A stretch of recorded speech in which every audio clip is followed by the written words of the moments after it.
न दैन्यम न पलायम नामक अपनी पुस्तक में वाजपेयी ने लिखा है कि 1945 में उनकी उच्च शिक्षा संभव नहीं होती अगर सिंधिया परिवार उनका सहयोग करने के लिए आगे नहीं आता। बचपन से ही अटल बिहारी वाजपेयी के सिंधिया परिवार से अच्छे खासे संबंध रहे हैं। ग्वालियर के अंतिम शासक जीवराव सिंधिया व्यक्तिगत रूप से उनके बहुत प्रशंसक थे। वाजपेयी का जन्म ग्वालियर में हुआ था। साल 1966 में विजयराजे सिंधिया के कांग्रेस छोड़ने के बाद वाजपेयी ही उनके भाजपा में लेकर आए थे।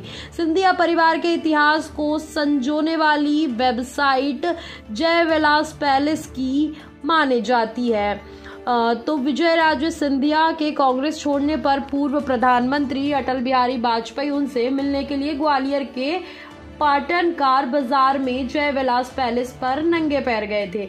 बता दें कि उन दिनों विजय राजे सिंधिया दक्षिणपंथी राजनीतिक दल जनसंघ की महत्वपूर्ण स्तंभों में से एक थी, क्योंकि तब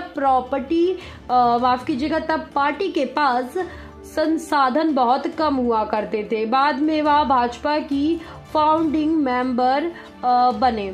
वाजपेयी मूल रूप से मध्य प्रदेश में निवासी थे, फिर भी उन्होंने उत्तर प्रदेश को अपना राजनीतिक क्षेत्र चुना। उन्होंने अपना पहला लोकसभा चुनाव 1957 में बलरामपुर से लड़ा। वह 10 बार लोकसभा में सदस्य रहे, लेकिन उन्होंने 1971 से 1977 के बीच केवल एक बार ग्वालियर लोकसभा का प्रतिनिधित्व किया। 1981 में उन्होंने फिर से मध्य प्रदेश के विदिशा लोकसभा क्षेत्र से चुनाव लड़ा, लेकिन लखनऊ के लिए वहां सीट छोड़ दी। उन्होंने विदिशा की बागडोर मध्य प्रदेश के वर्तमान मुख्यमंत्री शिवराज सिंह चौहान को सौंप दी, जो भाजपा में वाजपेयी शैली की राजनीति के उत्तराधिकारी माने जाते हैं। भाजपा की राजनीति में चौहान के उदय का श्रेय वाजपेयी के विदिशा सीट खाली करने के फैसले को दिया जाता है। 2005 में एमपी का मुख्यमंत्री बनने से पहले चौहान ने लगातार 5 बार विदिशा का प्रतिनिधित्व किया। 1984 में जब तत्कालीन प्रधानमंत्री इंदिरा गांधी की मृत्यु के बाद भाजपा सांसद में 2 सीटों पर सिमट गई, तो वाजपेयी ने ग्वालियर से चुनाव लड़ने का फैसला किया। अंतिम समय में माधवराव सिंधिया ने गुना से अपनी सीट बदल दी और ग्वालियर से उम्मीदवार बन गए। वाजपेयी इस बात से अचंभित थे, क्योंकि वह कभी भी सिंधिया परिवार से किसी के खिलाफ चुनाव नहीं लड़ना चाहते थे। उस चुनाव में वाजपेयी ने ग्वालियर के महाराजा रहे माधवराव सिंधिया के खिलाफ शानदार ढंग से चुनाव लड़ा। खुद विजयराजे सिंधिया ने अपने बेटे के खिलाफ और वाजपेयी के समर्थन में चुनाव प्रचार किया।